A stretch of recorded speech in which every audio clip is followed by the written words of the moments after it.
Hej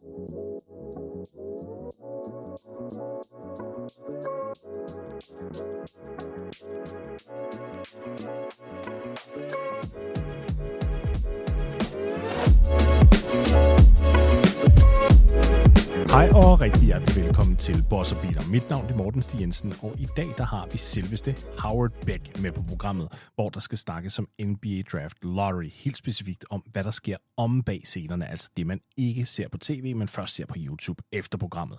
Der har Howard nemlig været inde hele 3 gange for at kigge på hele den proces, og jeg håber, det er med til at debunke noget af alt det konspirationsvås, vi har hørt om det sidste stykke tid. I en anden note, der beklager jeg, at der simpelthen ikke har været særlig mange programmer på billetten her og den her sidste uge. Der har været en hel masse privat, og det har altså taget tid væk fra mig. Jeg håber at være tilbage igen til normal schedule næste uge, men jeg kan altså ikke love noget. Men indtil da, så må I altså nøjes og nyde selvfølgelig Howard Beck fra The Ringer. Howard Beck, how are you, sir? I'm doing great, Morten. How are you? Doing very, very well, albeit I'm slightly concerned because there's been a recent development, which is why I wanted to bring you on. Obviously, the Dallas Mavericks won the NBA Draft Lottery. That has a lot of people crying rigged. And this has frustrated me personally. I don't really know why it just struck such a chord with me, but it bothered me a whole bunch. I think just because of the world situation we're in, where everyone can just point at something without evidence and say, this is rigged, this is A, B, and C. And so I figured I'd reach out to you because you've been at the NBA Draft Lottery drawing. You've been behind the scenes. You've seen how the sausage gets made. And so I was hoping that you could just walk us through your experiences.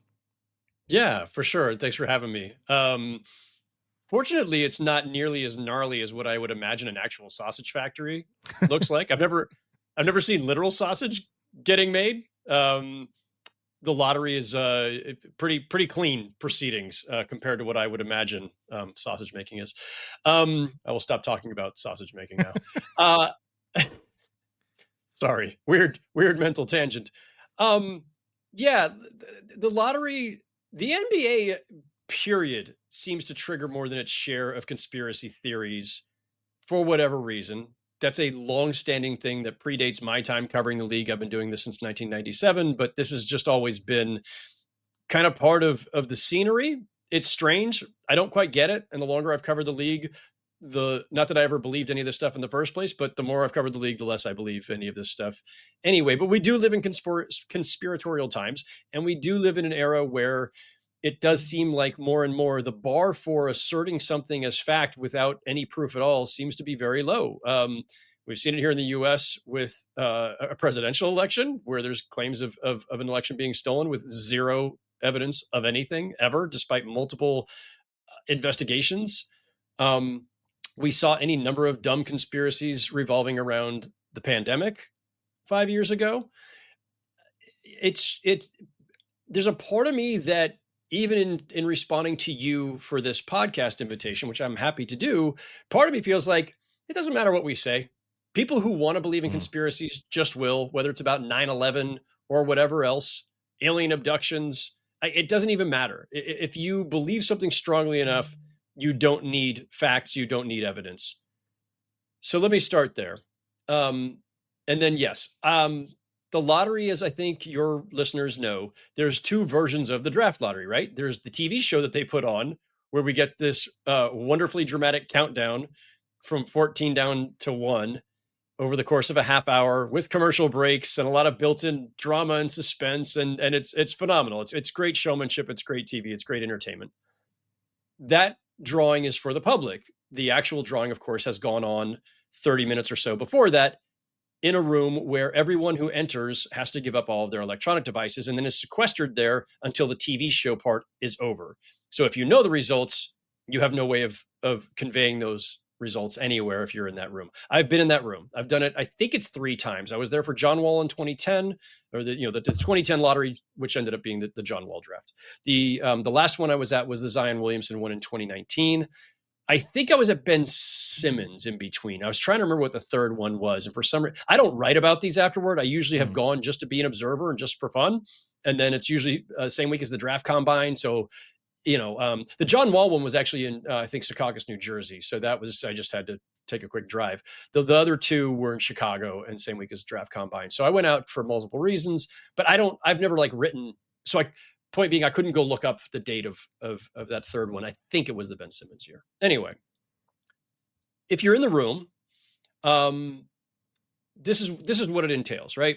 You have the 14 teams who are in the lottery. Each of them has sent a rep. Might be the GM, might be the owner, might be the marketing person, might be somebody's brother. It's just whoever they feel like having as the representative of their team is in the room. So 14 people from the 14 teams that are in the lottery itself. You have any number of NBA officials, NBA lawyers, NBA security.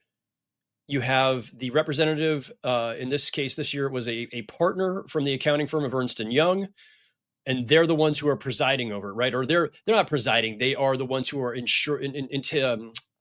entrusted with making sure that the process is abiding by all of these rules and regulations. Make sure it's secure. Make sure, I guess word can't get out. Make sure that everything is being done on the up and up. So you got the accounting firm that's there as kind of the overseer. You've got the league officials. You've got team reps, and then you have us in the media.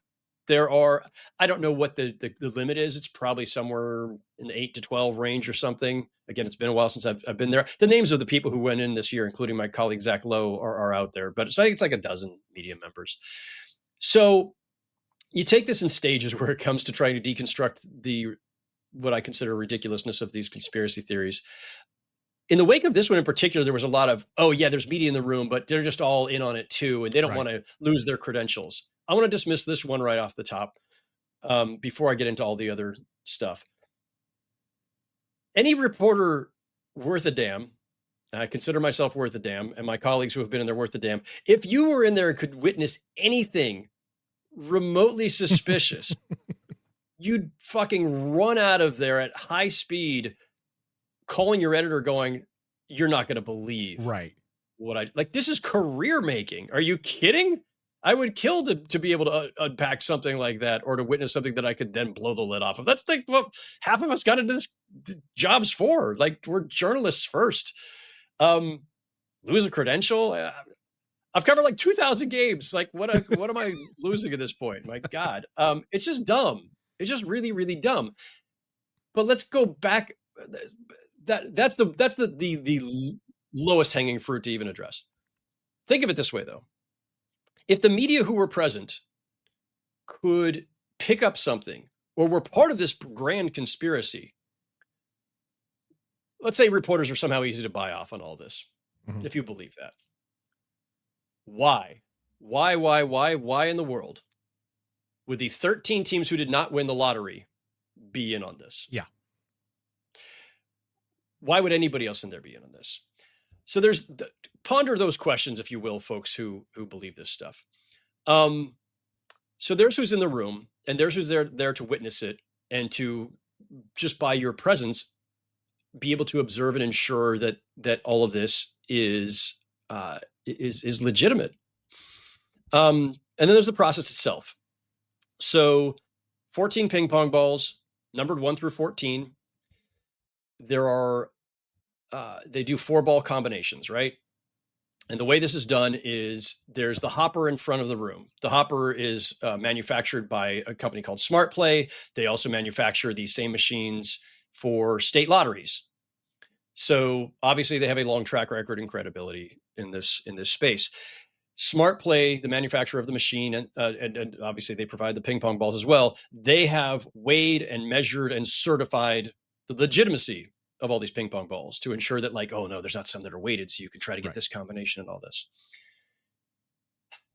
There are 1,001 combinations possible out of those 14 balls. One of those combinations is 11, 12, 13, 14, and that one's dismissed. If that ever comes up, they just dismiss that one. So the other 1,000 are then assigned to the 14 teams. That's how you get the 14% for the worst teams, right? They have a 14% chance because they get 14 combinations. And so all these combinations are put on 8.5 by 11 sheets of paper, but also on a big board in the room. So everybody can, as soon as the first number comes up, the first number is 8. Everybody can look at the columns that start with 8 and go, oh, okay, these teams had the combinations that started with 8 or that had 8 in them. And All right, so those teams are in play now. Then the next number comes up and it's 2. Oh, find 8, 2. Oh, how many teams have a combination that has 8 and 2? And so you can see all the combinations there and match it up with as it's unfolding. The way the balls are drawn up in the hopper, right? So everybody's seen something like this. And by the way, this is on YouTube. You can look up the 2025 lottery. The actual drawing has been filmed and is on YouTube. If you want to say it's doctored, again, I can't talk you out of believing that the film is doctored. But if that were the case, it again implies that everybody in the room was in on the conspiracy. And again, as we've said, like, it doesn't make any sense that any media members or that the other 13 teams that didn't win the lottery would be in on this conspiracy to then help doctor the tape or pretend that it wasn't doctored. Like, all this shit's batshit crazy. The way that the balls are drawn up, and this is the interesting part of this. So there is one NBA rep in the back of the room with a timer facing away from the machine, facing the wall, essentially. After 20 seconds, they will put up their hand. And that is the signal to the person running the machine to hit the button or the lever or whatever that sucks up one ball to the top so that you know, okay, this is the first ball in the combination. Right. And then they go every 10 seconds for the second, third, and fourth ball. So 10 seconds goes by, the guy sees it, he puts his hand up, the guy running the machine hits the button, a ball is sucked up. That's the process. Pretty straightforward. If you watch it on YouTube, you'll see essentially what I just described. Mm-hmm. And the idea that, people will say, well, you could rig it by, I don't know, like weighting the balls or something. I don't know exactly how that would work, because this is, these things are like flying up in the air. There's air pumped through, and then you hit the button and it's sucking one up. Like, somebody who's like a physics professor maybe could explain to me how you could potentially do this in a way where you get the exact 4-number combination that you want with differently weighted balls. Because those same 14 balls, after that first 4-number combination comes up, right? Okay, numbers are this, and this, boom. Dallas Mavericks, you've won the number 1 pick in the 2025 draft. The same balls that get poured back in. So if they're weighted, and that was how it ensured that you got that 4-number combination, why isn't it the same 4 balls over and over again? Which I believe has only happened once. Like, it's happened once that the same team won twice, and then they dismissed it because it was like, no, can't. Right, no, because obviously probabilities being what they are, there is the possibility of the same combination coming up, and if it does come up, they say, okay, that one's dismissed. We pour them all back in, and we do it again, and then you finally get the second and third and now fourth teams in the lottery. If people want to have theories or can explain why or how you would somehow rig that, I mean, again, have at it. I don't know exactly how you would pull that off. All I can tell you is that, having been in the room a few times, nothing I've seen indicates rigging. Nothing I have seen indicates even enough suspicion for me to go to my editors at any of the places I've worked and say, I think there's something going on here. Like, and I'm one of dozens of media members over the last 10 or 15 years, however long they've been letting the media in. Tons of people have been in there. Right. A lot of them much smarter than I am. But again, if in the room is where the conspiracy happened and everybody in the room was in on it, why, again, would the 13 teams who did not win the lottery want to be part of that conspiracy that delivers a presumably great player to a team that is not yours? And then on top of that, multiply the number of people in the room. So it's, I don't know, like I said, 14 team reps, some NBA officials, Ernst & Young, dozen or so media members. We're talking like 30 people maybe in the room. 30 people. And it sometimes changes year to year. So hundreds of people have now witnessed this over time. All of them are in on this. None of them have ever spilled publicly. Mm-hmm. And then previous versions of the lottery going back decades, even before the media was in, other team reps, like it defies all logic that there would have been a conspiracy going back 30 or 40 years for every draft lottery, and no one's ever said anything. No one's ever come forward. I mean, come on. So there's all of that. I'm talking a lot, but let me, if you don't mind, I'll just go through my last piece of deconstruction here. Yeah, no, that's why you're here. For those who believe this stuff, admit this. You believe it because you believe it. You believe it because you're suspicious. You believe it because the Dallas Mavericks bizarrely, absolutely illogically traded away their best player and then won the lottery. And then maybe you look back at some other lotteries that you thought were suspicious, whatever. Okay, fine. I get why you would look at it and go, wow, that's wild. That seems like more than coincidence. But you need to stop there, because logically you can't go any further, because to go further with logic would require some sort of proof. You have no proof. You believe it because you believe it. Believing it doesn't make it fact. It's the same thing as believing that the 2020 US election was stolen. You believe it because you want to believe it. There is zero evidence of it. And if you allege something that is this serious, you should at least have some sort of case, not just a speculative, well, this seems suspicious, but you don't. You have no case. This would be a fraud. This would be a felony. This would probably be multiple felonies. I'm not well versed enough in federal law to know how many felonies. I'm guessing it's more than a few. Why would the NBA take that chance? This $10 billion plus industry is going to risk everything by rigging something to deliver one team, one player. Who's orchestrating this alleged conspiracy? Who's involved? How many people over 40 years would have had to A, know about this whole thing, and then B, keep it secret all this time, as I was discussing earlier? If it's the commissioner's office, which I think is the way people normally look at this. Oh, David Stern did this. Now Adam Silver's doing this. Is the commissioner doing it on their own? The commissioner works for the 30 owners. Right. So if the commissioner were doing this as a rogue agent, those 30 owners are the ones who hire and can fire the commissioner. If they suspected something untoward, they could have the commissioner investigated. He works for them. So if you're one of the teams that did not get the rights to Cooper Flagg or Zion Williamson or Anthony Davis or LeBron James, and you thought that it was because of foul play, and you own this now multi-billion-dollar franchise, this is a huge investment. In the past, maybe it was hundreds of millions. Prior to that, tens of millions. But these are huge investments for these guys. They're just going to sit back and be like, I don't mind if you fraudulently delivered the best available talent to a different team that's not mine. They would demand an investigation. And not only have him, the commissioner investigated, but probably charged with, again, multiple felonies. Yeah. If it's not just the commissioner, if it's done in concert with the owners, well, this is where it really breaks down. Then they're all part of a criminal conspiracy. These people who are all in today's NBA, nearly all billionaires, and they're risking everything they have. And they're doing it to conspire to help a team that isn't theirs. Like the Jazz, the Hornets, and the Wizards had the best odds to win it this year. They did not. In fact, the Jazz and the Wizards slipped quite a bit. They're in on a conspiracy that denies them the right to draft Cooper Flagg after they tanked their entire seasons so that Dallas can be rewarded for being stupid. Like, everybody was mocking the Mavericks across the league. Now they're going to help them and be part of a criminal conspiracy to help them. Like, the number of ways in which this breaks down logically is just astounding. So, and then there's this last piece, right? So, as you know, I work in New York. I've been here for 20 years. I covered the Knicks for 9 years. Before I covered the Knicks, I covered the Lakers for 7 years. So I've been in two major markets with two of the marquee teams, right? Two teams that are really important to the NBA, right? And people love to, you know, whether it's the Patrick Ewing frozen envelope conspiracy, and of course that's in a different time with a different system. And again, I don't believe the frozen envelope thing either, but at least if you want to say that one was rigged, at least there's a more plausibility to the logistics of that one than to what they do with the ping pong ball machine now. Would be, I think it's impossible, but again, I'm not a physicist. All this time that they've had versions of the draft lottery and they've never rigged it for the Lakers. They're like most glamorous franchise. They've never rigged it. I mean, let's put Ewing aside, because it's a whole sticky issue.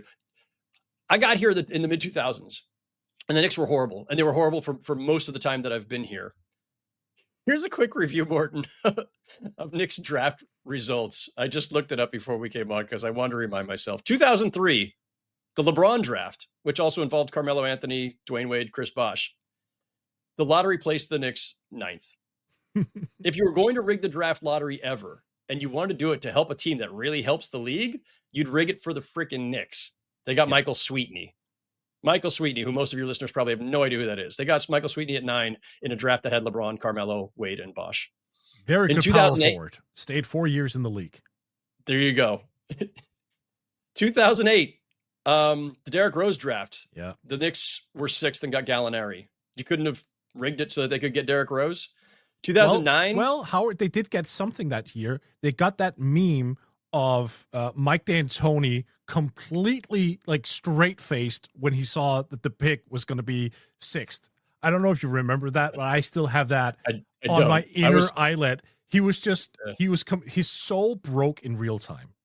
Yeah, I was probably at the theater at Madison Square Garden, I think is where the draft was that year. 2009, of course, they fall one slot after Steph Curry. Steph gets drafted at 7. They get Jordan Hill at 8. But the top of that draft was Blake Griffin, James Harden. 2015, the Karl Anthony Towns draft. They got Cat now all these years later, but they end up with Porzingis at 4. 2017, they get Frank Ntilikina at 8. 2018, they get Kevin Knox at 9. That was the DeAndre Ayton, Luka, Trey draft, but they got Kevin Knox at 9. 2019, they got 3rd, RJ Barrett. Could not get Zion or Ja. 2020, Obi Toppin at 8 instead of Anthony Edwards at 1. If you were going to rig the lottery and you care about the team in New York in your biggest market, one of your most important historical franchises, and those are the results that I just read, I mean, yeah, come on. Like, anyway, there's everything that comes to mind for me when people go down this road. I love your breakdown. First and foremost, thank you for that. I think part of why people lean into it, it's not aided when guys like LeBron come out and suggests that it's rigged as well. And like my comeback to LeBron, although he'll never hear it, is you really think the NBA wanted your ass in Cleveland? Like, honestly, Cleveland? That's like, I know it's home. I get that. Yeah. It's Cleveland though. Like, yeah. I don't know this for a fact, but I'm pretty much guessing, again, not conspiracy here, but I'm guessing that when that pick came up as Cleveland, David Stern said, fuck, very loudly in his office. I mean, it's funny because I've had these conversations with people at the league office over the years, and there's the part of the league office, the marketing side, where I think probably if they were being honest, they're like, yeah, like 2007 when it was Spurs Cavs, 2 small markets, dreadful ratings that year. Nets and Spurs back in 2003, dreadful ratings. I'm sure if you were working on the marketing side, but like the NBA employs like thousands of people. If you're on the marketing side, TV side, sales, whatever, you're probably like, fuck. Yeah. But everybody else is pretty damn agnostic. They might have grown up rooting for one team or another, or they might have come to New York from, LA or Memphis or Salt Lake City or some other NBA city where they might have a rooting interest. But so there might be a little bit of that. But like people who work for the NBA in a variety of capacities, PR, legal, all these things. When we say the NBA, like I think what we're really talking about is like the commissioner's office, and that's where people think that there's somehow going to be a thumb on the scale or a rooting interest.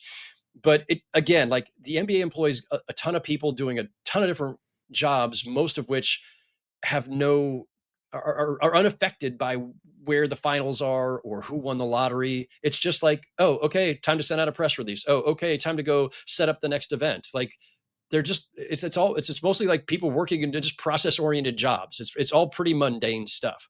So when we say like, oh, the league would have wanted this, I mean, David Stern, I think probably inadvisably said back in the early 2000s when someone asked him the ideal finals, and he said Lakers versus Lakers, which was actually funny on 2 levels. One, it was kind of like this, like it, I think kind of glib, funny admission of like, yeah, these guys are they do great ratings. It'd be great to have them play each other. But the other level is, of course, Lakers versus Lakers. They literally were Lakers versus Lakers because Shaq and Kobe were at each other's throats all the time. So there was a whole like subtext there. But on some level, of course, the NBA wants ratings, but their TV deals is, they just signed their new media rights deal a year or so ago with ESPN, Amazon, NBC, and it's locked in, whatever, $76 billion over the next decade. It's locked in. Like the ratings could like dive tomorrow and it wouldn't matter. The money's coming regardless. Yeah. Franchise values are still skyrocketing. The Celtics are, selling for between 6 and 7 billion right now. like the ratings are almost irrelevant in a way. And so the idea of rigging anything, because that's the other one, right? It's always like, oh, officiating conspiracies, trying to extend a series, trying to get this team to the finals, that team to the finals. Well, it hasn't worked out real well either, because the Bucks won the championship and the Nuggets won the championship and the Spurs won 5 championships. Like small markets have done pretty well. We are, as you and I record, we've got 2 game ones in the books. 3 of the 4 teams are small market. Yep. Indiana, Oklahoma, which I believe is the smallest market, and Minnesota. We got 1 major market team, the Knicks, who are in the conference finals for the first time in 25 years. So again, if the NBA is so great at these conspiracies, how come they haven't done a better job of making the Knicks more successful? Why didn't they do more to get LeBron and Luka at least to the conference finals? Like, it's just dumb. And we never got the Kobe LeBron finals, for example. Like we never got that. That's another one. Yeah, that was like the biggest on paper rivalry of all time. Like fans lined up behind one or the other. Nike created a whole that whole puppet commercial series of LeBron versus Kobe, and I do think a lot of people would have loved to have seen that manifest in the finals, and it just never did. So yeah, I mean, there's a lot. There's like, dude, you and I could go on for days of all the things that could have or would have, should have happened if there were conspiracies that didn't, because there isn't. I just need to ask you one question though about like the actual drawing. In the room, was there a George Clooney with a fake mustache? That is what I need to know. Like that's the only way I can buy into this. If there were, we wouldn't know, because it would have been so well done, we wouldn't have recognized it. There's also this, by the way, which I found super interesting, because John Hollinger, who was really into the numbers, he went through them. And he basically on Blue Sky said that there was a 5% chance of one of the highest odds teams in the lottery would actually win, which means there's a 95% chance, really, that it doesn't. That's basically just the percentages, how they even out. It's just we seem to be forgetting that the odds, as well as they were evened out a little bit more, that it's not a foregone conclusion that the worst team in the league is going to win. Like the team with the highest chance has like the 14% chance. I think John's saying collectively it was a less than 5% chance that it would end up 1, 2, and 3. That also means that if you have the worst team in the league and you have the best draft odds, there's still a 86% risk of you not getting that pick. So like even the stats kind of work against people who believe in all these conspiracies. Like there's nothing really there that makes sense. But it's something that's been on my mind because it annoys me. It annoys me how quickly we are to embrace this thing, and not just the lottery. Like that's just kind of the latest excuse. Then they're like right now in the conference finals, that Shea's going to get a whistle. People are going to say, oh, the NBA wanted to give him the MVP. And like that's not the NBA. That's you guys. That's the media. That the people voting. Like are you in the pocket of the NBA for like voting for a guy? Like it's preposterous to me. I was accused of someone recently, basically, because I didn't believe the draft lottery conspiracy whatsoever. And he said, well, it's in your best financial interest to keep the NBA happy. I will gladly show you my bank account to prove to you that the NBA is not in my pocket. No, none of us are getting rich off of these jobs. I mean, there are a handful of like really high profile media members who are not usually, but I'm hesitating because I don't want to say this in a way that sounds like I'm demeaning anybody. The people who are paid the most in sports media are what I would say are more of sports personalities, not sports journalists, right? Like those of us who are just out there grinding through writing stories and reporting on stuff and writing in-depth features and doing podcasts and everything, where most of us are making fairly modest wages. Then the people who are the big time personalities like a Pat McAfee or something, yes, are making a lot of money. That is not the norm. That is the top 1/10 of 1% or something. And so, yeah, none of us are getting rich or even close to it doing this. I'm lucky just to be able to keep up with my mortgage in Brooklyn. But I don't know. By the way, like the NBA, like so they make about whatever is 10 billion a year, and by the way the CBA is constructed, right? So the players get 51%, so the players are getting whatever 5 billion plus. Trust me, the NBA is not. They got too many other bills to pay and too much money they want to pocket themselves. I don't know how they would be able to afford to pay off all of us media members, but but it's also just preposterous anyway. It's like you're instead of you when you go down that road, you've gone from accusing all these executives and everybody working for the league and all of their lawyers and Ernst and Young.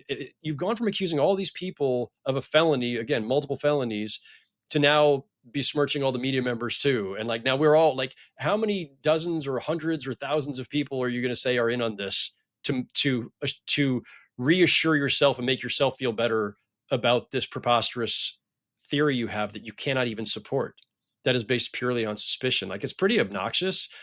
I don't spend too much time thinking about it, except at a moment where it pops up again like this. And then we end up having conversations, and like, Rich Eisen happened to have me on that day. And so I was like, all right, you're going to team me up for this? Fine. I'll rant for a bit.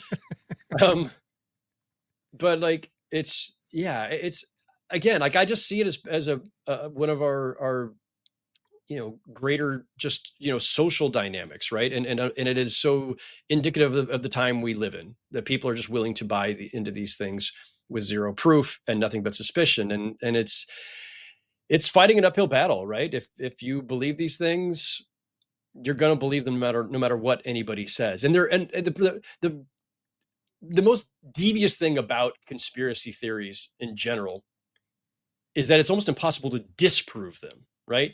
The onus should be on the person who believes the conspiracy to prove it. But they invert the whole thing by basically saying, no, you have to prove it wasn't. And I'm supposed to do that how exactly? Right. If you're going to accuse people of something so serious, so grave, something criminal, you should have some semblance of proof for that. We require that in every other aspect of society. You can't. I was going to say you can't send somebody to prison without proof, but then again, the U.S. is doing some strange things right now. So maybe I shouldn't be so quick to make that assertion at the moment. No, but I'm actually very glad that you brought that up, because, like, I know you don't do game recaps anymore, but like if you did, let's say you were covering the West Finals, and let's say Anthony Edwards had played a game and gone 2 for 17s, and in your writing you had written something like, well, Anthony Edwards shot the ball poorly, probably because he was up all night, doing coke. I'm pretty sure, first and foremost, the Ringer would fire you immediately. Secondarily, the Wolves, the NBA, Edwards himself would be sending a handful of lawsuits your way, because if you did, unless you backed it up. And that's part of why. And look, readers have a luxury that I think they don't really understand that they have, that there are no consequences, like, for them to just spout stuff. Whereas people who write stuff, they have to make sure that their things are tight, very, very tight. You can't make those accusations. And finally, before I let you go, Howard, so I also think this was something that was a very positive note. So Justin Sanic, general manager of the Utah Jazz, obviously, like, his team dropped down to fifth. They flat out dropped 4 spots. And he was the first one afterwards, like, no, this is not rigged. There's absolutely no chance that this is rigged. This is a guy who just took it on the chin.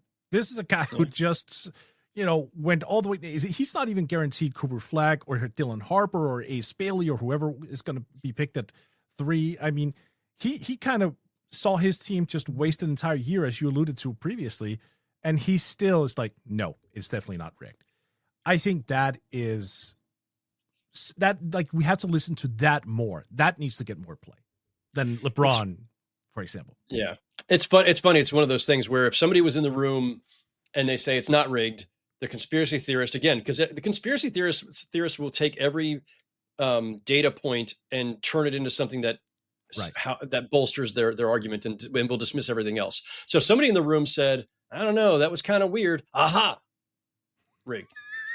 If somebody in the room says, listen, I watched the whole thing, this thing's definitely not rigged, I don't even know how you would do it, I've seen it all, and like, no, stop even believing this stuff. You're on the take.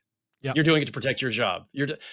All right, fine. Like the conspiracy theorist has an answer for everything. There's always some way to turn the available, it's usually not even evidence, data points, observations, whatever it is, a quote, everything supports the conspiracy. Anything that doesn't support the conspiracy is dismissed as being part of the conspiracy, Right. or somehow otherwise invalid. I mean, it feeds on itself. It's toxic. It's unfortunate. It's part of our world, and in places that are far more important than sports. We can at least conclude that tinfoil manufacturers are making a killing these days. No question. No, so many hats. Just so many hats. Howard Beck, senior NBA writer from The Ringer, thank you so much for joining this very Danish podcast for a rare English 35 minutes of English content. Fortunately, my listeners understand every word you said. So I appreciate you for taking the time and walking us through everything. Let the good people know where they can find your work, sir. Yeah, of course, at theringer.com, on the Real Ones podcast every Friday, with occasional appearances bouncing around the rest of our network. I was on with Ryan Russillo today. That should be up by the time your listeners get this. Actually, it probably should be up right now. Zach Lowe's pod on more or less every other Monday basis. And you can always find me on Blue Sky at howardbeck.bsky.social. Awesome. And it was so nice seeing you a couple of years ago. Might be a while before we even get the chance to see each other in the US again. I'm not even sure I'm allowed entrance at this point. I mean, I'm afraid if I leave, I might not be allowed back in at this point. So yeah, no, we had a nice chat up there on like the 28th floor or whatever it was of whatever that hotel was overlooking the East River. That was fun. Nice day it was in downtown Brooklyn that day. We were very fortunate with the weather, not a cloud in the sky, which I'm sure someone will say, was that manufactured then? All right, Howard, have a good one and take care of yourself. You too. You have too. A good one. Thanks, man. You too.